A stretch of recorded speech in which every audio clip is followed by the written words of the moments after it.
Si tu as cliqué sur cette vidéo, c'est que tu veux te lancer en tant qu'assistante virtuelle, assistante digitale, mais tu as tout un tas de questions auxquelles tu ne trouves pas de réponse. Dans cette vidéo, je vais répondre aux questions les plus demandées pour que tu puisses avoir enfin une idée claire sur l'activité d'assistante virtuelle. Mais avant de commencer, si tu ne me connais pas encore, moi c'est Patricia et j'accompagne les formateurs indépendants à obtenir la certification Calliope et j'ai également un organisme de formation dans lequel j'accompagne les personnes à lancer leur activité d'assistante virtuelle, assistante digitale, mais j'accompagne également les assistantes virtuelles qui sont déjà lancées et qui souhaitent se spécialiser dans le domaine de la formation. Si jamais tu veux plus d'infos, n'hésite pas à regarder dans la description. Tout te sera expliqué. Avant de rentrer dans le vif du sujet, petit moment pub, si ce n'est pas déjà fait, abonne-toi et laisse-moi un petit like, c'est hyper important pour moi et c'est gratuit pour toi. Alors vraiment, n'hésite pas, ça te prend 2 secondes, regarde, tu cliques en haut pour t'abonner et en bas pour me laisser un petit like. Maintenant, je vais prendre le temps de répondre aux questions qui sont le plus demandées. Alors, première question qui est, alors peut-être que toi tu découvres le métier et voilà, tu as regardé plein d'informations, mais tu n'arrives pas à avoir une définition claire de ce que c'est qu'une assistante virtuelle ou une assistante digitale. Alors déjà, revenons là-dessus. Assistante virtuelle et assistante digitale, c'est exactement la même chose. Donc, il y en a qui préfèrent dire assistante virtuelle et d'autres assistante digitale. Vraiment, c'est propre à chacun. Une fois qu'on a fait cette petite parenthèse-là, qu'est-ce que c'est qu'exactement une assistante virtuelle ou digitale? C'est tout simplement une personne qui travaille de chez elle et qui propose des services administratifs d'accompagnement auprès d'entrepreneurs. Alors ça peut être des freelances, ça peut être des TPE, ça peut être des PME, mais c'est tout simplement une personne qui va soulager les entrepreneurs, le client pour lequel elle travaille, dans ses tâches administratives, dans ses tâches du quotidien. Deuxième question qu'on se pose souvent, c'est est-ce qu'il faut un diplôme ou une expérience bien précise, enfin, quels sont finalement les prérequis nécessaires pour se lancer en tant qu'assistante virtuelle?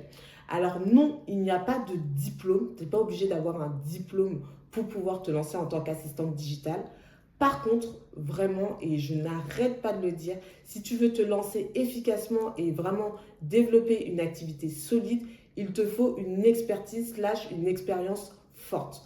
Quand je dis une expertise / une expérience, c'est soit dans le cadre du salariat, tu as pu avoir des compétences hyper pointues qui te permettent aujourd'hui de te lancer en tant que freelance. Si ce n'est pas le cas, il te faut acquérir une compétence forte pour pouvoir proposer tes services par la suite. Par compétence forte, j'entends tout ce qui peut tourner autour de l'automatisation, autour des ads, autour de la création de contenu, autour de la formation par exemple, comme ce que je fais, etc., etc. Ce que je veux vraiment que tu comprennes, c'est que tout ce qui est service de base, gérer une boîte mail, un agenda, faire du Word, faire du Excel, etc., ça pour moi, c'est même pas des compétences, c'est même pas quelque chose que tu pourras réellement vendre par la suite. Ce n'est pas des compétences qui vont vraiment te permettre de développer une vraie activité en tant qu'assistante virtuelle.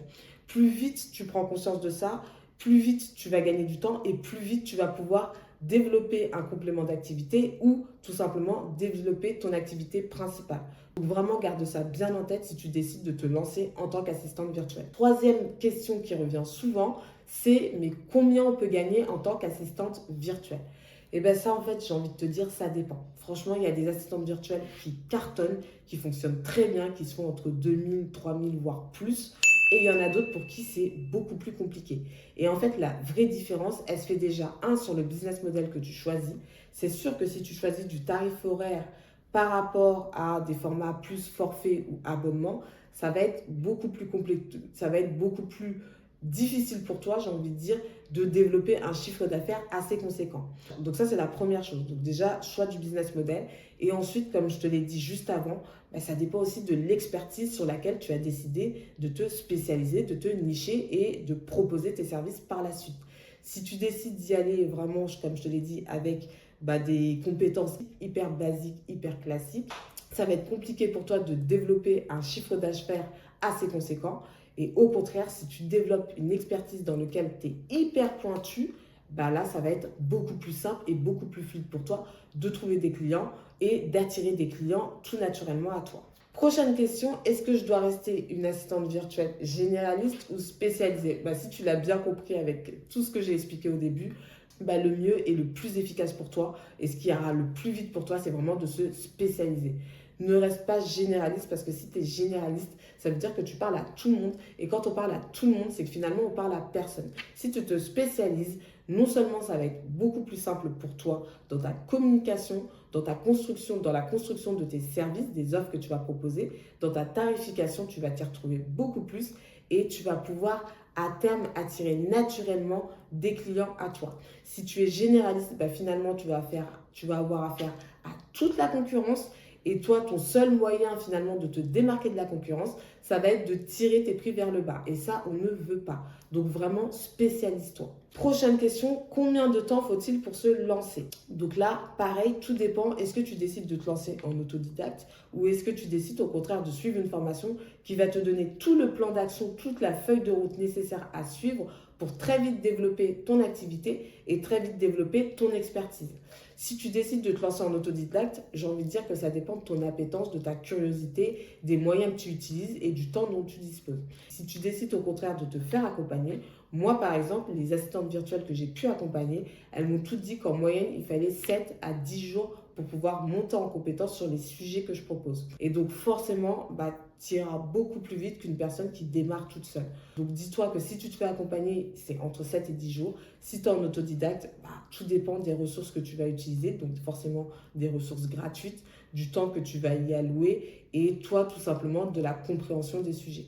Dis-toi que vraiment la différence entre faire les choses en autodidacte et faire les choses en étant accompagné, c'est vraiment non seulement ta capacité à creuser les informations et à partir d'une feuille blanche et surtout à ne pas te décourager. Parce que quand on est seul à se lancer dans une activité, très vite on peut se décourager en se disant « Ah oui, mais ça ne marche pas. Ah oui, mais j'ai essayé ça, finalement, c'était pas ça, etc. etc. » Que quand tu te fais accompagner, forcément, tu as tout de suite le bon chemin, tu as tout de suite les informations qu'il te faut. Et si jamais tu as des questions, tu peux tout de suite te retourner vers la personne qui t'accompagne. Et donc, ça va forcément plus vite. Donc là, pareil, tout dépend de toi, au bout de combien de temps tu veux pouvoir vivre de ton activité et trouver tes premiers clients. Et enfin, dernière question, est-ce que l'IA va remplacer les assistantes virtuelles? J'ai envie de te dire que oui et non.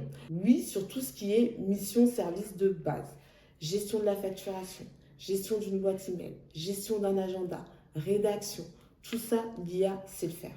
Donc oui, sur ces domaines-là, franchement, en tant qu'assistante virtuelle, tu n'auras pas une forte valeur ajoutée. Par contre, sur d'autres domaines, création de contenu, mise en place de ads, donc les campagnes ads, c'est les publicités que tu retrouves sur les différentes plateformes de réseaux sociaux. Montage vidéo par exemple, mise en place d'un dossier pour la certification Calliope, etc., etc. Tous ces autres services-là, l'IA à l'heure actuelle ne les remplace pas. L'IA à l'heure actuelle ne sait pas le faire.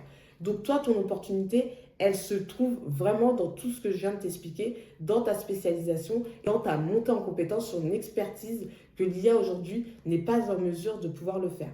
Donc vraiment, c'est pour ça qu'il est hyper important que dès le départ, tu aies ce switch mindset et que tu te dises et que tu ne te dises pas « Bon, je vais me lancer avec ce que je sais déjà faire, ce que j'ai déjà proposé dans le salariat. » Parce que malheureusement, ça ne va pas marcher. Et comme je te l'ai expliqué, tu vas être confronté à 2 fois, voire 3 fois plus de concurrence, ce qui va t'obliger finalement à te démarquer uniquement en tirant tes prix vers le bas, ou sinon tu vas réussir à te démarquer parce que tu vas faire jouer ton réseau professionnel et personnel.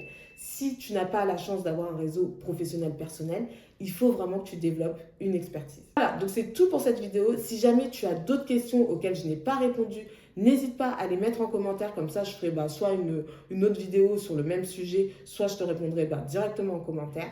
Et nous, on se retrouve très vite dans une prochaine vidéo.